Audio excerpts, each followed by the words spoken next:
প্রথম রাজাবলী গ্রন্থ থেকে পাঠ 17 অধ্যায় এবং 18 অধ্যায়। অনাচারী রাজা আহাবের কাছে ভাবী দুর্ভিক্ষের ঘোষণা।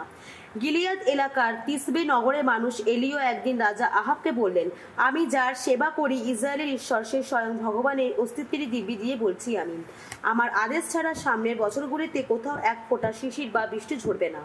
তখন এলিয়ের প্রতি উচ্চারিত হলো ভগবানের এই বাণী, এখান থেকে চলে যাও, তুমি পূব দিকেই যাও, জর্দন নদীর পূব দিকে যে কেরিত খাদ নদীটি রয়েছে সেখানে গিয়ে লুকিয়ে থাকো তুমি। তোমার খাবার জল তুমি নদী থেকেই পাবে।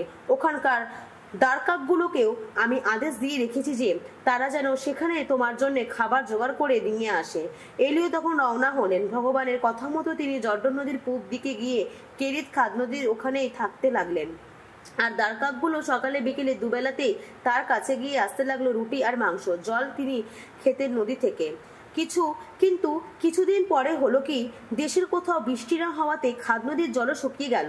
তখন এলিয়ের প্রতি উচ্চারিত হলো ভগবানের এই বাণী, তুমি এবার এখান থেকে সিদোন এলাকায় সরক্ত শহরে যাও আর সেখানেই থাকো। আমি তো সেখানকার এক বিধবাকে আদেশ দিয়ে রেখেছি, সে যেন তোমার খাবার জোগাড় করে দেয়।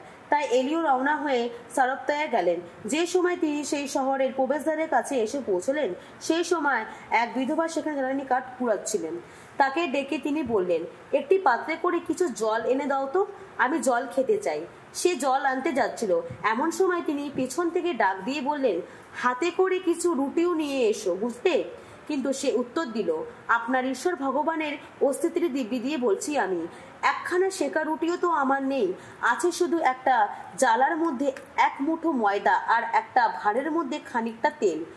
এই তো আমি 2-4 টুকরো কাঠ কুড়োচ্ছি, বাড়ি গিয়ে আমার জন্য আমার ছেলের জন্য ওই খাবারটুকু তৈরি করব। আমার তো খাবার, তারপর না হয় মরবো। তখন এলিও তাকে বললেন, ভয় করো না, তুমি যা বললে বাড়ি গিয়ে তাই করো। তবে তোমার ওই যা আছে তা থেকে তুমি বরং আগে আমার জন্য ছোট্ট একটা পরোটা তৈরি করে এখানে নিয়ে এসো, তারপর তোমার জন্য আর তোমার ছেলের জন্য রুটি তৈরি করো। কেননা ইসরায়েলি ঈশ্বর ভগবান তো এই কথা বলেছেন যে, যে দিন পর্যন্ত ভগবান দেশের বুকে বৃষ্টি নামিয়ে না আনেন, সেই দিনটি পর্যন্ত ময়দার জ্বালা ও খালি হবে না, আর তেলের ভাড়াটাও শূন্য হবে না। তখন বিধবাটি গিয়ে এলিয়ের কথা মতো কাজ করলো। এরপর বহুদিন ধরে বিধবা নিজের, তার ছেলের ও প্রবক্তার সকলেরই খাবার জুটালো। ময়দার জ্বালা ও খালি হলো না, তেলের ভারও শূন্য হলো না।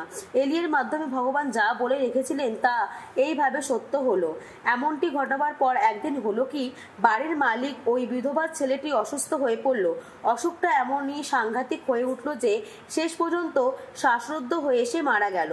বিধবাটি তখন এলিওকে বলল, শুনুন ঈশ্বরের মানুষ, আমার বিরুদ্ধে আপনার অভিযোগটি কি? আপনি কি তাহলে এখানে এসেছেন আমার আগেকার পাপের কথা মনে করিয়ে দিতে, আমার ছেলেটিকে মেরে ফেলতে? এলিও উত্তরে বললেন, কই, তোমার ছেলেটিকে আমার হাতে দাও তো। তারপর তিনি মায়ের বুক থেকে ছেলেটিকে তুলে নিয়ে তাকে ওপরতলার সেই ঘরে বয়ে নিয়ে গেলেন, যে ঘরে তিনি থাকতেন। তাকে নিজের বিছানার ওপর শুয়ে দিয়ে তিনি ভগবানকে ডাকতে লাগলেন, বললেন, ওগো আমার ঈশ্বর ভগবান, এই যে বিধবার বাড়িতে আমি অতিথি হয়ে এসেছি, তুমি কি তারই ছেলেটির মৃত্যু ঘটিয়ে এখন তার ওপর অমঙ্গল ডেকে আনতে চাইছো? তারপর তিনি পরপর 3 বার বালকটির ওপর শটান শুনলেন আর ভগবানকে এই বলে ডাকতে লাগলেন, ওগো আমার ঈশ্বর ভগবান, দোহাই তোমার, এই বালকটির দেহে যেন প্রাণ ফিরে আসে। ভগবান এলিওর ডাকে সাড়া দিলেন। বালকটির দেহে তখন প্রাণ ফিরে এলো, সে আবার বেঁচে উঠল। তখন এলিও বালকটিকে তুলে নিয়ে ওপর তলার ঘর থেকে তাকে নিচের তলায় বয়ে নিয়ে এলেন। তার মায়ের হাতে তাকে আবার তুলে দিয়ে তিনি বললেন, এই তো তোমার ছেলে বেঁচে রয়েছে। বিধবাটি তখন এলিওকে বলল, এবার আমি বুঝতে পেরেছি আপনি সত্যি ঈশ্বরের আপন মানুষ, আর আপনার মুখে শোনা ভগবানের বাণী সত্যিরই বাণী। এর বেশ কিছুদিন পরে দুর্ভিক্ষের 3য় বছরে এলিয়ের প্রতি উচ্চারিত হলো ভগবানের এই বাণী, যাও আহাবের সামনে গিয়ে দাঁড়াও, আমি এবার এই দেশের বুকে বৃষ্টি নামিয়ে আনবো। এলিও তখন আহাবের সামনে গিয়ে দাঁড়াবার জন্য রওনা হলেন। তখন সামারিয়া দুর্ভিক্ষ তীব্র হয়ে উঠেছে। সেই সময় তো আহাব রাজপ্রাসাদের কর্মদক্ষ ওবাদিয়াকে ডেকে আনিয়েছিলেন। এই ওবাদিয়া ভগবানকে খুবই ভক্তি সম্ভ্রম করতেন। যে সময় জেসাবেল ভগবানের প্রবক্তাদের হত্যা করে চলেছেন, সেই সময় তিনি তো একদিন 100 জন প্রবক্তাকে নিয়ে গিয়েছিলেন। 50 জনের দুটি দলে ভাগ করে তিনি আলাদা দুটি গুহায় তাদের লুকিয়ে রেখেছিলেন এবং সেখানে তাদের খাওয়ার জলের ব্যবস্থা করে দিয়েছিলেন।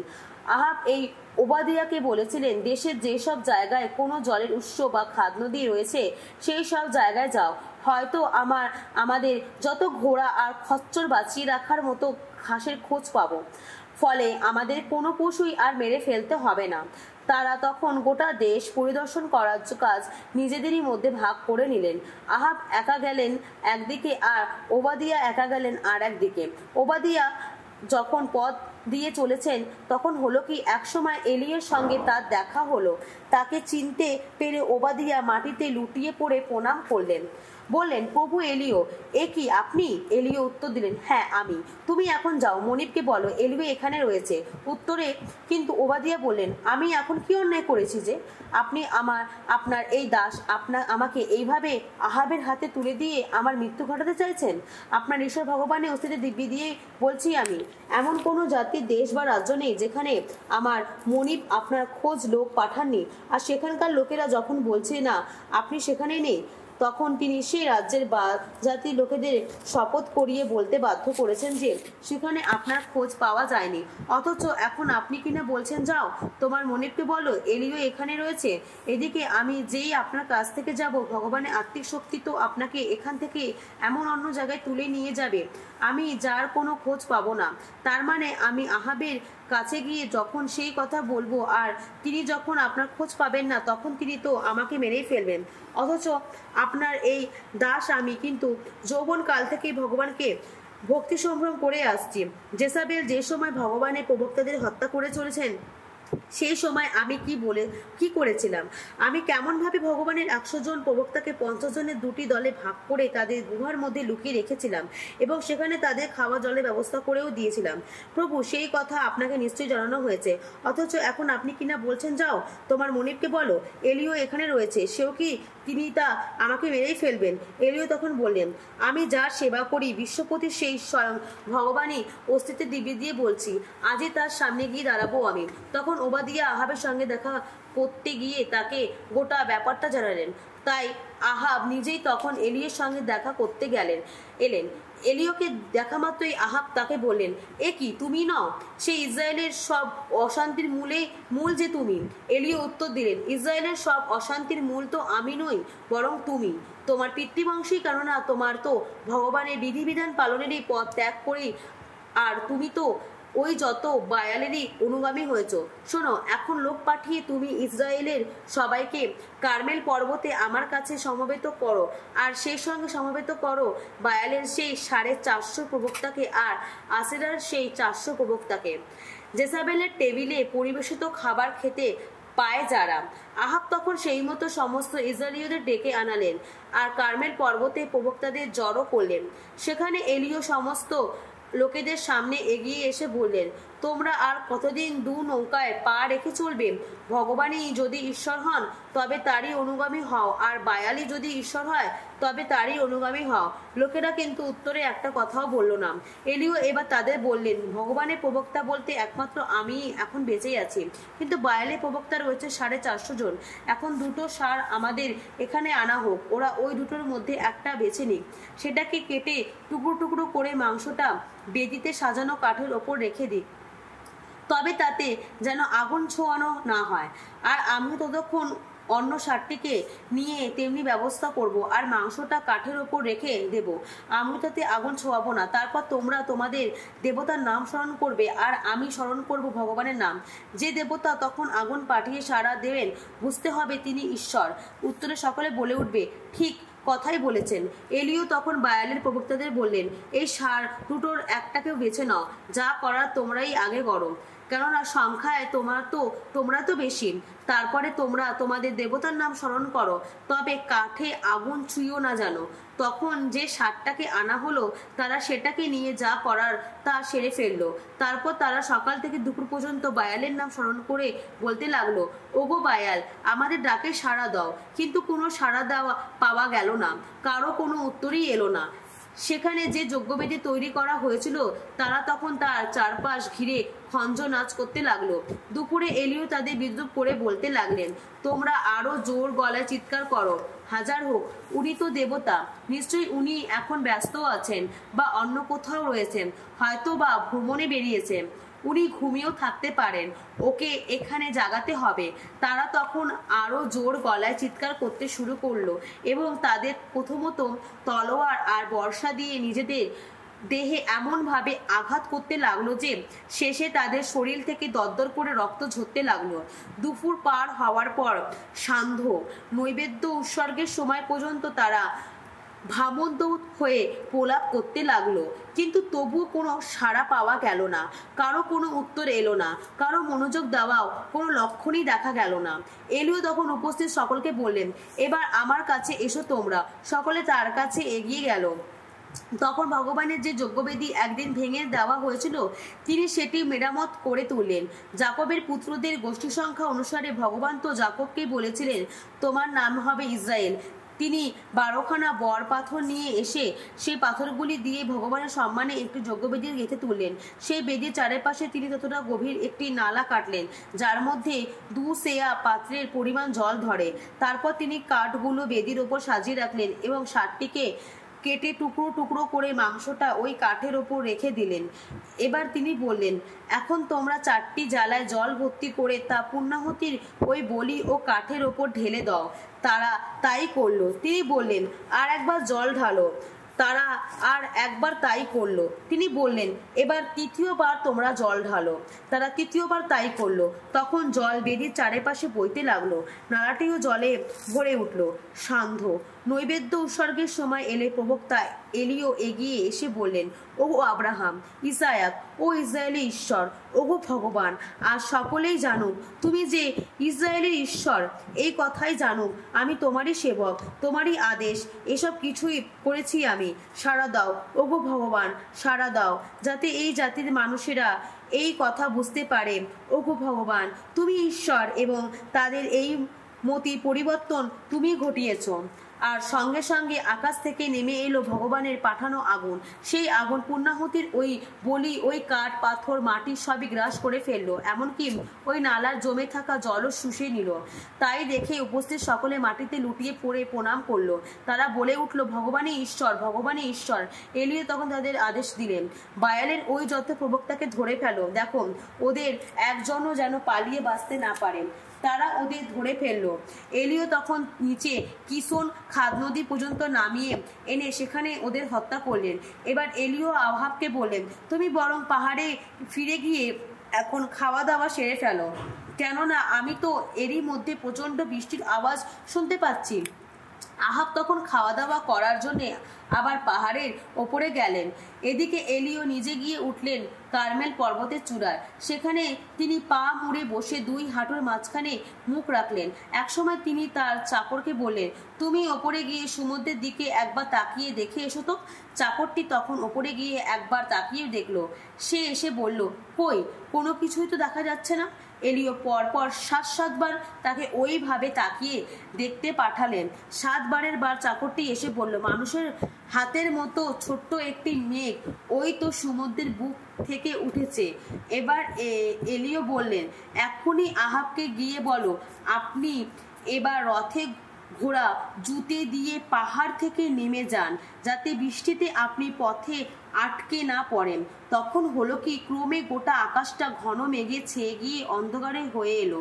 ছুটে এলো ঝোড়ো বাতাস, শুরু হলো মুষলধারে বৃষ্টি। আহাব তখন রথে উঠে জেসরায়েলের নগরের দিকে রওনা হলেন। সেই সময় ভগবানের শক্তি এলিওর ওপর অধিষ্ঠিত হলো। তিনি তার জব্বাটা কোমরে গুটিয়ে নিয়ে জেসরায়েলের নগরের প্রবেশ পথ পর্যন্ত আহাবের আগে আগে ছুটে চললেন।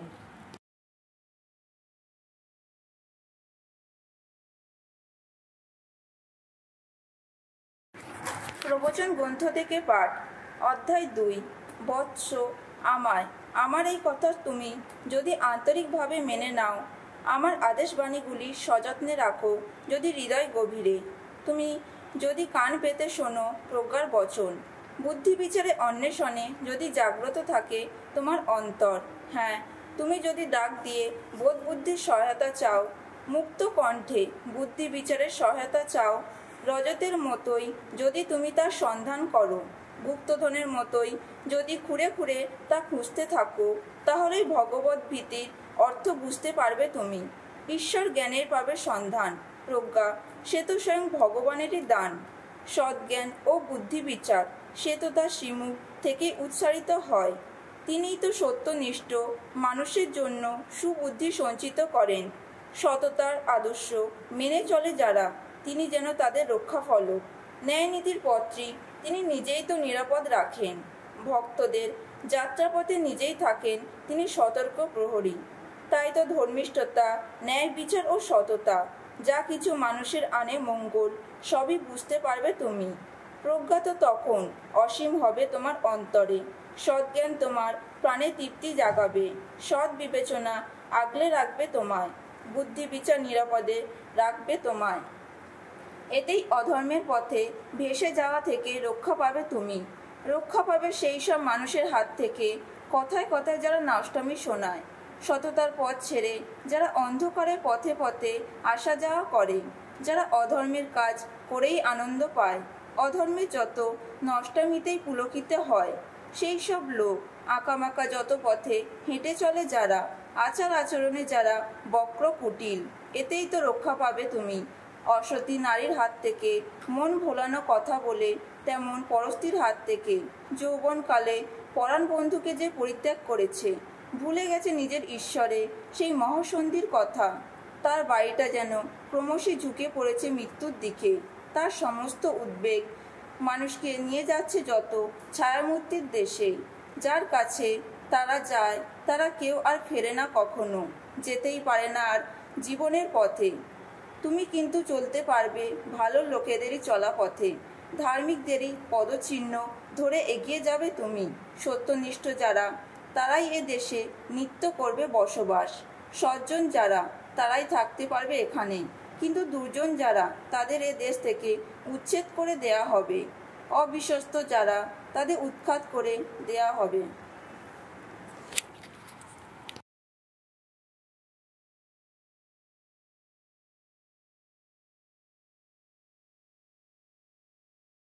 করন্থীয়দের কাছে সাধু পলের প্রথম ধর্মপত্র, অধ্যায় 9। আমি কি একজন সাধারণ মানুষ নই? আমি কি একজন প্রেরিত দূত নই? আমি কি আমাদের প্রভু যিশু দেখা পাইনি? তোমরা যা হয়ে উঠেছ প্রভুর আশীর্বাদে, তা কি আমারই কাজের ফল নয়? অন্য কারো কারো চোখে আমি প্রেরিত দূত নাও হতে পারি, কিন্তু তোমাদের চোখে আমি তো প্রেরিত দূত বটেই। কেননা তোমরাই তো আমার দৌতকর্মের উপর যেন প্রভুর দেওয়া স্বীকৃতি শিলমোহর, যারা আমার বিরুদ্ধে নানা প্রশ্ন তুলতে চায়। আত্মপক্ষ সমর্থনে তাদের কাছে আমার প্রশ্ন হলো এই, আমাদের কাজের জন্য খোরাক পাবার অধিকার কি আমাদের নেই?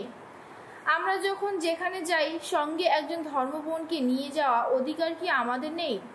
অন্যান্য প্রেরিত দূতেরা প্রভুর ভাইয়েরা আর পিতর নিজে কি তাই করেন না? তাহলে জীবিকার জন্য কাজ না করার অধিকার শুধু বার্নাবাস আর আমারই কিনা নেই? কোনো সৈন্যের বা নিজের গাঁটের কড়ি খরচ করে সৈনিকের কাজ করে, কেই বা আঙুরের চাষ করে ক্ষেত্রে আঙুর খায় না? কেই বা পশুর পাল চড়িয়ে সেই সব পশুর দুধ খায় না? এইসব কি নিছক মানবীয় যুক্তি মাত্র? মোশির বিধানও কি এই একই কথা বলে না? তার বিধান গ্রন্থে তো এই কথাই লেখা আছে, শস্য মাড়াই করেছে যে বলদ, তার মুখে জালতি বাঁধবে না। পরমেশ্বর কি আসলে বলদের জন্য ভেবেই ওই কথা বলেছেন, নাকি নিতান্তই আমাদের ভালোর জন্য তা বলেছেন?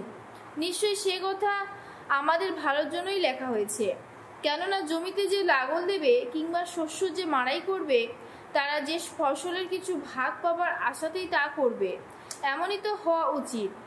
তোমাদের মধ্যে আমরা আধ্যাত্মিক জীবন বীজ বুনে দিয়েছি যখন, ফসল হিসাবে তোমাদের কাছ থেকে আমরা যদি পার্থিব কোনো কিছু পাই, সেটা কি খুব বেশি কিছু পাওয়া হয়ে যাবে?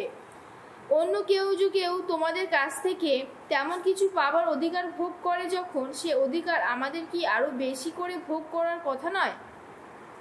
অথচ সেই অধিকার আমরা কিন্তু প্রয়োগ করিনি কখনো। আমরা বরং সমস্ত কষ্ট মেনে নিয়েছি। পাছে খ্রিস্টের মঙ্গল সমাচার প্রচারের কাজে আমরা নিজেরাই কোনো বাধা সৃষ্টি করি। তোমরা কি এই কথা জানো না যে মন্দিরে কাজ করে যারা মন্দির থেকে খাবার পায় তারা, তেমনি যজ্ঞবেদিতে যজন কর্ম করে যারা সেই বেদিতে উৎসর্গ করে নৈবেদ্যের অংশ পায় তারা। একইভাবে প্রভু নির্দেশ দিয়ে গেছেন যে যারা মঙ্গল সমাজের প্রচার করে এই প্রচারের কাজই হবে তাদের জীবিকা। আমি কিন্তু সেই রকম কোনো অধিকার কখনো প্রয়োগ করিনি। আমি যে এখন তো এমন কিছু পাবার আশাতে এসব কথা লিখছি অবশ্য তা নয়, এর চেয়ে বরং মারাই ভালো না। এই যে গর্বটুকু আমার কাছে তো কেউ নাচচাত করতে পারবে না। আসলে আমি যে মঙ্গল সমাজের প্রচার করি আমার হাতে গর্ব করার কিছুই নেই, কেননা তা প্রচার না করে আমি পারি না। হায় রে, আমি মঙ্গল সমাজে যদি প্রচার না করি, নিজে থেকেই যদি তা করতাম তবে অবশ্যই পুরস্কারের কথা উঠত, তবে আমি তো নিজে থেকেই তা করি না। আসলে আমার উপর ন্যস্ত কর্তব্য বলেই তা করি। তাহলে আমার পুরস্কারটা কি? পুরস্কার এই যে মঙ্গল সমাজের প্রচারক হিসেবে আমার যা পাবার অধিকার আছে তা দাবি না করি আমি কোনো কিছু না নিয়েই মানুষের কাছে মঙ্গল সমাচার নিবেদন করতে পারি। আমি একজন স্বাধীন মানুষ, কারো দাসও নই, কিন্তু তবুও যতজনের পারি ততজনেরই মন জয় করবার জন্য আমি সকলের দাসত্ব স্বীকার করে থাকি। ইহুদিদের মন জয় করার জন্য ইহুদিদের কাছে আমি তো হয়েছি ইহুদিদের মতন।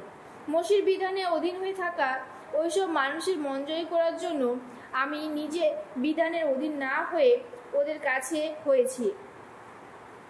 বিধানের অধীন হয়ে থাকা একজনেরই মতো এদিকে মসির বিধানের আওতায় পড়ে না যারা, তাদের মন জয় করার জন্য তাদের কাছে আমি হয়েছি বিশেষ বিধানের আওতা না থাকা একজনেরই মতো। অবশ্য তারা মনে নয় এই যে আমি ওইসব বিধানের আওতায় বাইরেই আছি। আমি তো আসলে খ্রিস্টের বিধানেই অধীন। দুর্বল যারা আমি তাদের কাছে হয়েছি দুর্বল, দুর্বলদের মন জয় করার জন্য সকলের কাছে আমি সব কিছুতেই হয়েছি, যাতে যেমনই করে হোক কয়েকজন পরিত্রাণের পথে নিয়ে আসতে পারি। আর এই সমস্ত আমি করেছি মঙ্গল সমাচারের জন্য, যাতে আমি তার ঐশ্বর্য কিছু অংশ পেতে পারি। তোমরা কি এই কথা জানো না যে দৌড় প্রতিযোগিতায় যারা যোগ দেয় তারা সকলে দৌড়ায় বটে, কিন্তু পুরস্কার পায় একজন। তোমরাও এমনভাবে দৌড়ো যাতে বিজয়ী হতে পারো। ক্রীড়া প্রতিযোগিতায় মাত্র সব রকম আত্মসংযমের নিয়ম পালন করে থাকে, তারা তো তা করে একটা নশ্বর বিজয় মুকুট পাবার জন্য। আমার কিন্তু তা করে থাকি অনশ্বর এক বিজয় মুকুট পাবারই জন্য। আমিও তো সেইভাবেই দৌড়ই, লক্ষ্যহীন ভাবে নয়, সেইভাবে মুষ্টিযুদ্ধ চালাই, শূন্যে আঘাত করে নয়। আমি আমার শরীরটাকে কঠিনভাবে শাসন করি, তাকে আমার বশে রাখি, পাছে অন্যের কাছে আহ্বান বাণী ঘোষণা করার পর অযোগ্য বলে নিজেকে বাদ যেতে হয়।